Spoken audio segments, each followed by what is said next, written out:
All of this damage, and all it took was a few moments. Thursday, Kevin Pence of Mechanicsville was ejected from his vehicle when his SUV was struck by a passenger train. State police say he wasn't wearing a seatbelt. A child in the SUV was injured, but is expected to survive. People who live nearby still shaken up. You don't realize until that train's right here too fast. This woman tells me that drivers can often be seen speeding through this private crossing without regard for the stop sign. I yell at them, you need to stop, look, and listen. That very second could take your life away.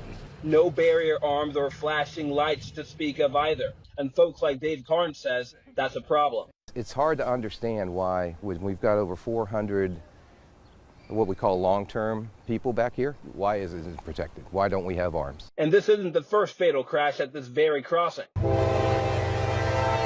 According to the state's traffic record system, so far this year there have been at least 8 reported crashes involving trains and vehicles. 2 of those crashes have been deadly, both right here at the crossing at Rockahawk and Outpost Roads. The last one in March killed a 55-year-old woman. And in 2011, there was another accident in that same spot, killing a driver of a pickup truck. Carnes says the community has been advocating for years for CSX and New Kent County to install barrier arms and lights. I reached out to both CSX and the county if there are any plans to make a change, but at this time they have not responded to my request for comment. How much does it really cost to force CSX to put a crossing there?